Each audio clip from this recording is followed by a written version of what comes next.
une télévision dans ma pambo, on est là, on est ensemble. Base, bon, on est là, parce que tu vas challenger. On est là, on est ensemble.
Dans une semaine,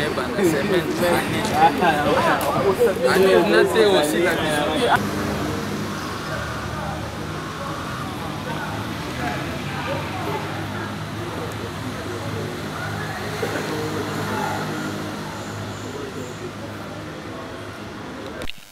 Bonjour, j'espère que vous allez bien là, chez vous à la maison. Nous, c'est RK TV, Réflexe Kim Télévision en d'autres termes. Vous savez, dans le cadre de notre mission, sur le contexte que nous avons actuellement, nous parlons de la ville de Kinshasa avec ses 24 communes. Et là, nous avons commencé par la commune de Ngaliema. Et comme nous sommes dans la commune de Ngaliema, vous savez qu'il y a des institutions ici. Et là, nous sommes quelque part où il y a quelque chose de très consistant, que tout le monde connaît, tout le monde sait cela. Alors, ici, nous sommes à l'INBTP. Certains, cela peut leur compliquer. Certains connaissent ou savent que c'est l'IBTP. Là où sortent les ingénieurs en bâtiment et consorts, les grands de ce pays. Oui. Dans le cadre toujours du travail énorme que son Excellence M. Félix Antoine Tshisekedi Tshilombo est en train d'exécuter dans notre beau pays pour que nous puissions toujours assurer la continuité. Et comme je disais, moi, votre serviteur, moi, votre agent, moi, votre communicateur, Christian Katompa Bukassa, nous sommes reçus par l'un des grands de ces pays, un directeur général. Et oui, le directeur général de l'INBTP ou pour certains de l'IBTP. Voilà, je vais passer la parole à notre cher directeur pour qu'il puisse se présenter d'abord lui-même, parce que moi je ne peux pas citer le nom comme ça. C'est à lui de me dire. Moi c'est M. Cédric Chibangu. Je suis professeur à l'INBTP et je suis actuellement directeur général. L'INBTP, c'est une école de formation d'ingénieurs dans le secteur du bâtiment et des travaux publics. C'est tout ce que je peux dire pour le moment. Merci, monsieur le directeur général, monsieur Cédric Chibangu. Nous sommes très ravis d'abord d'être ici, parce que c'est un plaisir énorme, et je dirais que c'est une grâce. Une grâce parce que ce n'est pas quelque chose de petit. C'est costaud, c'est lourd. l'INBTP ou l'IBTP, c'est vraiment du lourd. Alors, nous, Réflexe Kin Télévision, nous sommes ici, nous avions apprécié le travail qui est en train d'être exécuté. Nous savons que c'est la vision du chef de l'État, construire ce pays. Construire ce pays, malgré ce qui se passe à l'Est, nous sommes de cœur, avec nos frères de l'Est. Là, je vois Goma, je vois Bukavu, je vois ce qui se passe à l'Est. Mais pour garder la vision du chef de l'État, nous sommes arrivés ici et nous avions constaté, et nous avons encore constaté, bien de bonnes choses en termes notamment d'infrastructures, de bâtiments, de choses lourdes, de propreté, pas mal de choses énormes. Et nous informons que nous ne sommes pas hypocrites. Comme il faut le dire comme ça, ce n'est pas en termes de flatterie, parce que nous avons le côté sincère de la chose. C'est comme ça que nous apprécions et vous félicitons d'abord. C'est frais, tout est beau, tout est classe, tout est calme, tout est sécurisé. Franchement, ça nous va de cœur. Ça nous va au cœur, droit au cœur, ça nous fait chaud au cœur. Et c'est comme ça que nous, Réflexe Kin Télévision, nous vous félicitons encore pour ce que vous êtes en train d'exécuter ou de faire par rapport à la vision du chef de l'État et à la vision du gouvernement congolais. Merci beaucoup, cher docteur, merci beaucoup, monsieur le directeur général. Nous ne serons pas là parce que nous vous remercions et ceux qui sont à la maison, tous ceux qui sont à la maison, partout dans le monde, RK Télévision, Réflexe Kin Télévision, c'est une chaîne internationale, une chaîne télévisée et une chaîne également qui fonctionne sur YouTube. Là, nous lançons des vidéos streaming et même de live en termes de communication. Merci, cher directeur général, et nous vous redonnons la parole pour avoir votre nom également, pour que nous puissions aller vivre nous-mêmes encore, parce qu'il y a un plaisir de voir cela. Merci. Ce qui est vrai, c'est depuis presque, je pense, 7 à 8 mois, depuis 7 ou 8 mois que je suis à la tête de l'INBTP, en train d'essayer de relever les défis de cette école. Oui. Je pense que, en toute honnêteté, ce que je dois dire que, en ce qui concerne les infrastructures de ce pays, oui, sa bonne conduite, son bonne évolution, oui, dépend aussi de ce que nous faisons à l'INBTP. Tout à fait. Parce que je peux sans doute affirmer, oui, que quand on compte les nationaux qui sont en train d'évoluer dans le secteur des infrastructures dans ce pays, je pense que 70 à 80% sont des ressortissants de l'INBTP. Exactement.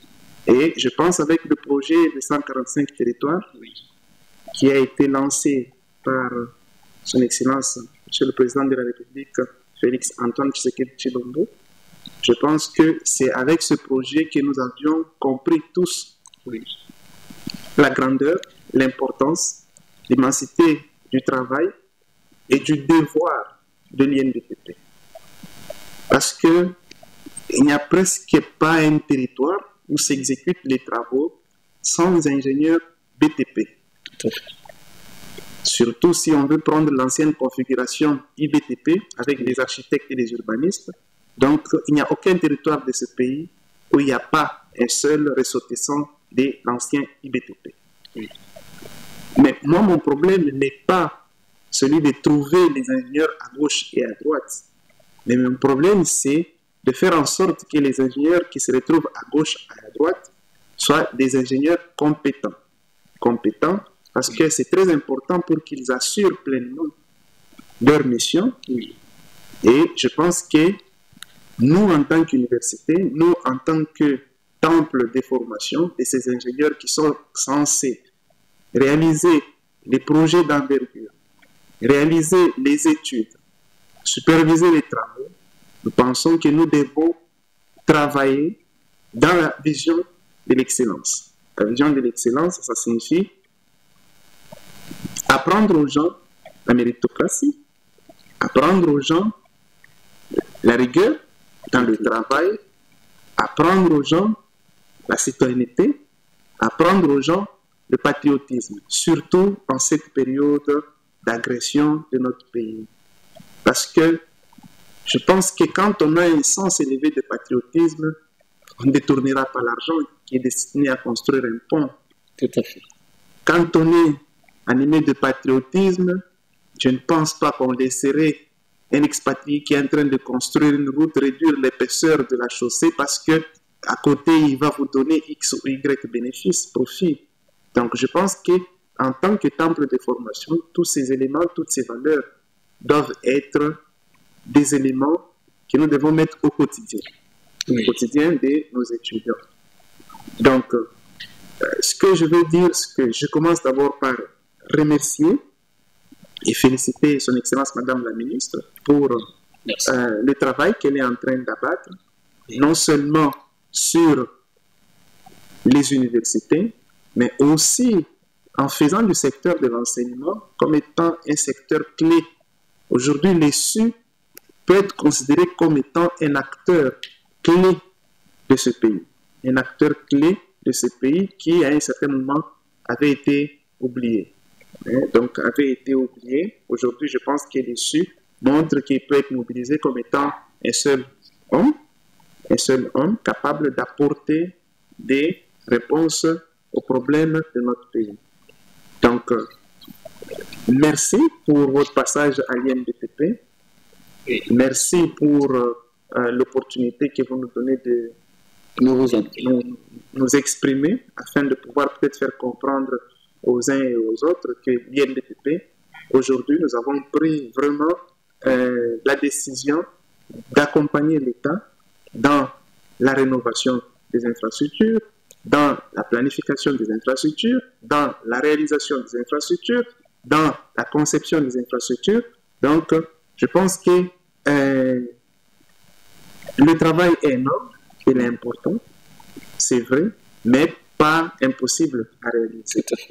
Alors, je sais que pour former les gens, il faut améliorer le cadre dans lequel ils sont formés. C'est comme ça qu'au niveau de l'université, au niveau du comité de gestion, nous avons pris la décision de se lancer sur, bien sûr, essayer de maintenir d'abord les infrastructures qui nous sont données par le gouvernement à travers les différents projets de construction et de réhabilitation des universités. Vous avez vu ici à l'INBTP, en passant, que malgré la guerre qui traverse notre pays, malgré la guerre que connaît notre pays, à l'INBTP, les travaux de réhabilitation du bâtiment, les travaux de construction, tout sont en cours. Donc, peu importe les difficultés, j'ai une vision pour ce pays et je pense que... C'est un pragmatique. Oui, il ne se détourne pas de sa vision, malgré les difficultés auxquelles notre pays est en train de faire face. Le chef continue à travailler sur les axes prioritaires qu'il a eu à définir pour son mandat. Et l'un des axes prioritaires c'était essayer de renforcer la capacité des jeunes.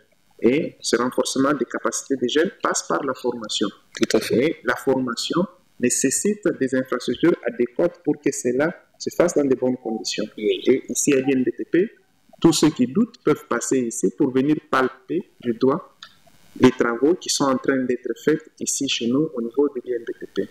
Et nous qui sommes au niveau du comité de gestion, nous nous sommes décidés de ne pas croiser les bras. Certes, d'un côté, on nous construit des auditoires, mais je conçois très mal que dans une même enceinte, dans un même cadre, on ait des beaux auditoires d'un côté et qu'on ait d'autres équipements qui accompagnent l'école, notamment des restaurants, notamment ceci, dans un mauvais état. C'est comme ça que nous, on s'est dit non. À côté de ça, nous devons aussi essayer d'accompagner avec les moyens des bords quelques infrastructures, réhabiliter les anciennes toilettes, reconstruire peut-être des petits restaurants dans lesquels les étudiants vont aller chercher à manger, des petits casse-croûtes qu'ils auront à gauche, à droite. On essaye d'améliorer les espaces sur lesquels les étudiants se mettent, mettre la propriété sur le site. Je pense que ça, ce sont des éléments basiques qui ne doivent plus normalement étonner les gens. Ça, c'est le sous-bassement. Donc, je pense qu'il y a des basiques sur lesquels nous sommes en train de travailler Mais qu'à cela ne tienne, nous devons rappeler que nous sommes dans un milieu universitaire. Il faut peut-être moins parler d'autres choses et beaucoup plus parler de l'aspect scientifique. Donc, du côté scientifique, je pense que nous sommes en train de faire un grand travail sur le renforcement déjà des capacités des enseignants. Renforcement des capacités des enseignants, parce qu'il faut avoir des enseignants de qualité pour attendre des étudiants de qualité. Et je pense que le renforcement des capacités passe par la formation des enseignants. Et notre comité de gestion s'est déjà lancé. Il s'apaisantit vraiment sur la formation des enseignants. Aujourd'hui, nous avons des enseignants qui font leur 3e cycle à gauche, à droite, afin de pouvoir renforcer leurs capacités. Et ça nous permettra d'avoir une formation au niveau de nos étudiants de qualité. Donc ça, ce sont les éléments sur lesquels nous sommes lancés. Il y a la recherche. Donc aujourd'hui, si vous passez de l'autre côté, il y a des laboratoires que nous sommes en train de non seulement faire renaître, parce que nous avions reçu un certain nombre d'équipements de laboratoire. Aujourd'hui, nous sommes en train de travailler sur l'étalonnage des matériels de laboratoire. Nous sommes en train de travailler sur le renforcement des matériels de laboratoire, donc ajouter d'autres matériels de laboratoire, parce que les matériels que nous avons ici ne nous permettent pas de faire toutes les analyses. Donc, pour certaines analyses, il faudrait que nous achetions certains matériels, et l'INBTP s'est lancé là-dessus. Nous sommes en train de le faire progressivement, essayer d'entretenir les matériels que nous avons. Donc, ça, c'est le grand chantier sur lequel nous sommes, et je pense que d'ici quelques mois, d'ici quelques années, je pense que les gens vont peut-être oublier l'INBTP et nous pouvons rassurer que ça sera peut-être... Ça va durer longtemps. Oui, mais ça sera peut-être l'une des plus grandes écoles de formation d'ingénieurs. Je suis sûr, je suis convaincu, et ce n'est pas impossible de le faire. Ce n'est pas impossible de le faire parce que personnellement, bien sûr, avec l'accompagnement des collaborateurs au niveau du comité de gestion, nous pensons que c'est possible. C'est tout simplement d'avoir des objectifs clairs, comme c'est le cas. Nous avons des objectifs clairs, renforcer la formation à l'INBTP, améliorer le cadre de formation de nos étudiants, améliorer les conditions de vie de nos travailleurs, améliorer les conditions de travail de nos travailleurs ici à l'INBTP. Ça, ce sont les priorités. Bien sûr, je les parle de manière théorique, mais en pratique, il y a certains axes sur lesquels nous travaillons déjà. Et donc ça, c'est en grosso modo ce que je peux dire par rapport à ce que nous faisons à l'INBTP. Il y a beaucoup de choses que nous faisons, mais c'est peut-être difficile de les étaler ici, dans 5-10 minutes. C'est peut-être difficile. Peut-être on aura l'occasion prochainement de pouvoir... Ça ne manquera pas. Nous sommes à vous à tout moment. Merci beaucoup. Oui, cher directeur général, Monsieur Cédric Tshibamou, cher directeur général, Monsieur Cédric Tshibamou, toujours dans le cadre de cette éducation, de cette formation pour la jeunesse, il y a une suggestion, une question où qu'est-ce que vous pouvez donner comme conseil à ceux jeunes qui ne vont à l'université ou soit aux instituts supérieurs que pour l'administration, et non seulement pour l'administration, mais ces jeunes ont l'habitude de fuir le côté technique. Donc ils se lancent plus dans d'autres options plutôt que d'être techniciens. Or, ce pays a besoin. La RDC, la République démocratique du Congo, le chef de l'État, son Excellence, M. Félix Antoine Tshisekedi Tshilombo, a besoin de technocrates, de gens de terrain, des ingénieurs en génie civil, tout ce qui est technique. Parce que c'est ce qui se fait dans les pays anglo-saxons. Et quand quelque chose est bien, n'est-ce pas que c'est très normal de pouvoir apprécier cela. À ces jeunes, que pouvez-vous dire ou que pouvez-vous conseiller? Bon, la première des choses que je vais recommander aux jeunes, c'est premièrement se projeter dans l'avenir, parce que c'est très important. Quand quelqu'un ne se projette pas dans l'avenir, peu importe ce que vous lui direz, je pense il ne verra que ce qu'il voit aujourd'hui. Mais je pense que chacun d'entre nous a le devoir de se projeter dans l'avenir. Se projeter dans l'avenir, ça signifie avoir des objectifs, mais essayer de rapprocher ces objectifs par rapport aux réalités du monde. Pas seulement du pays, aux réalités du monde par rapport au contexte actuel du monde. Et autre chose, c'est que notre pays, qui a 2 345 000 km², je pense que c'est presque un continent.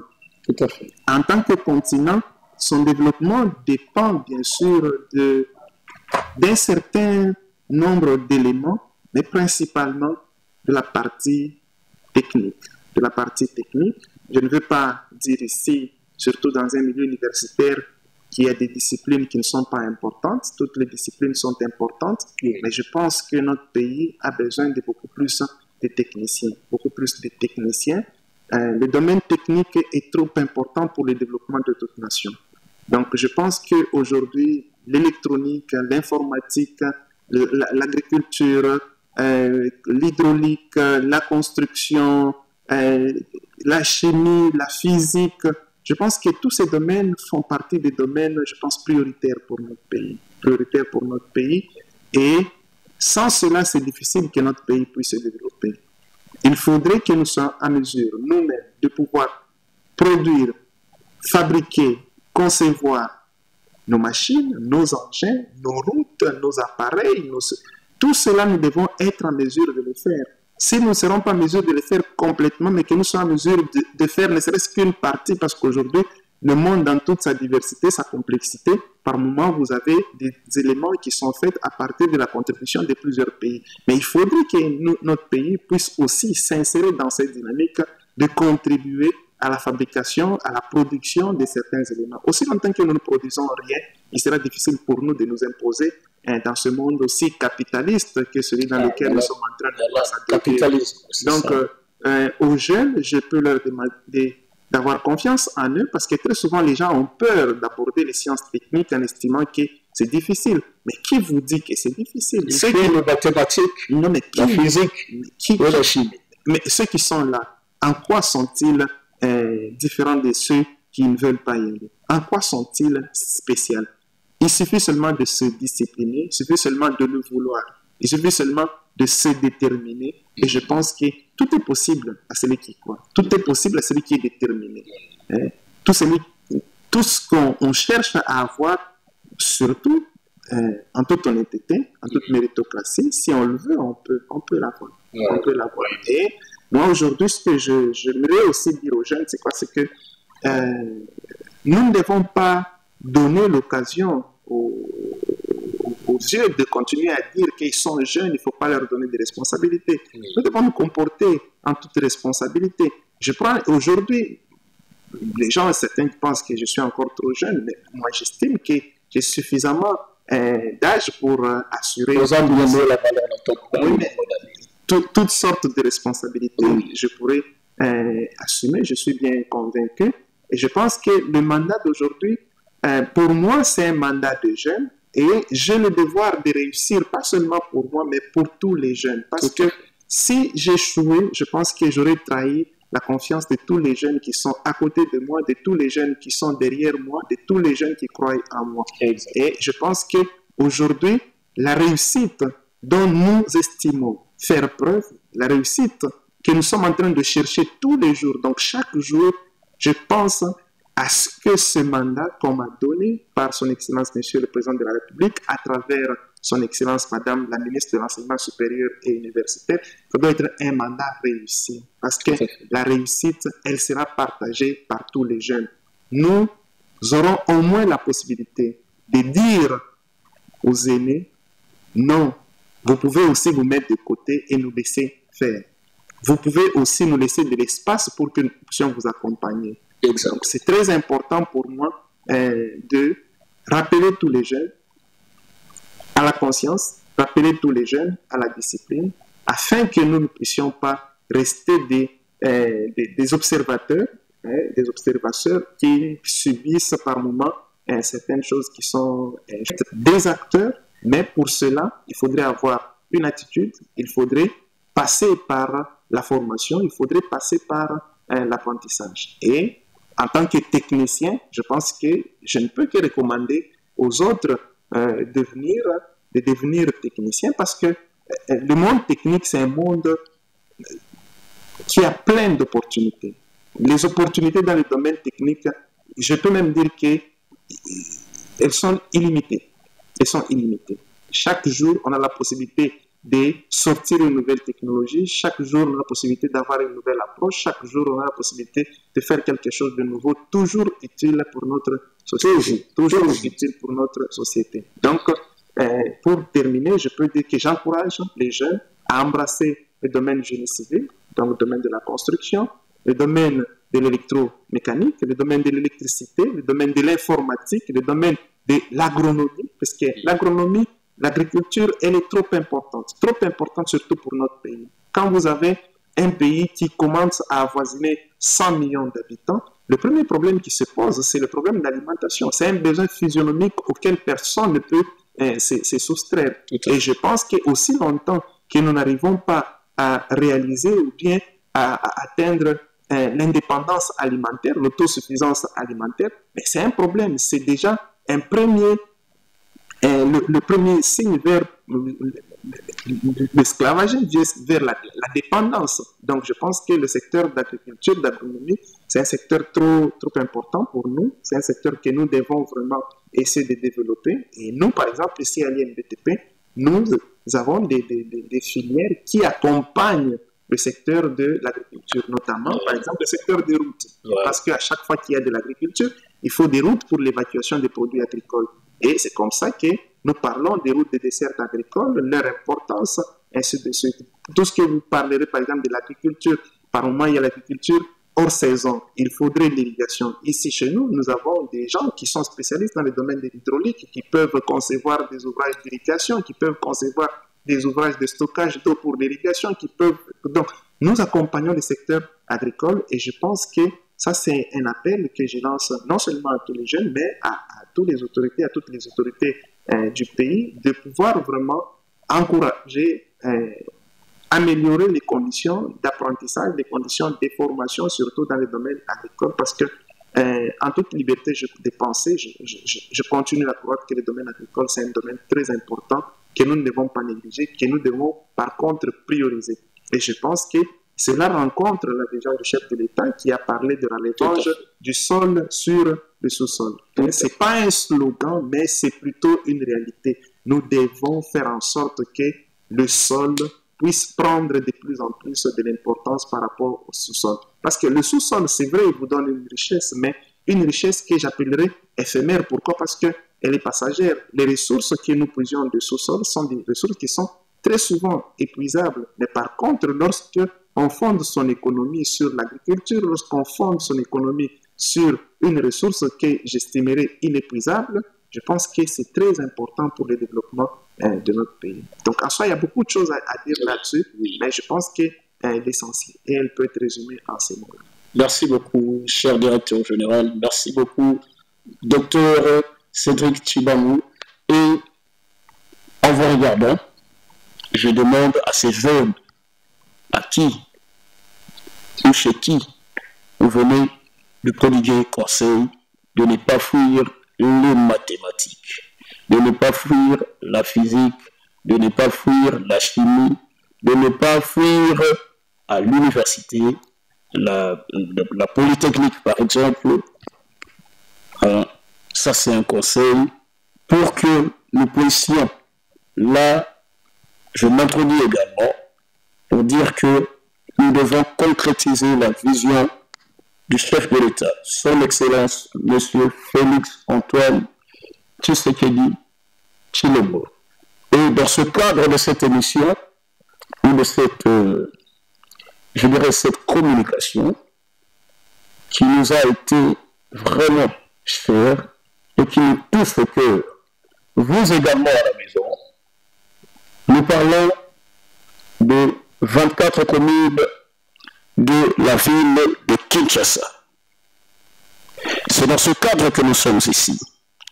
Et alors, nous avons commencé par la commune de Ngalieba. Ici, nous sommes en Ngalieba. L'INBTP est en Ngalieba. Pour certains, comme je le disais tantôt, l'IBTP est en Ngalieba.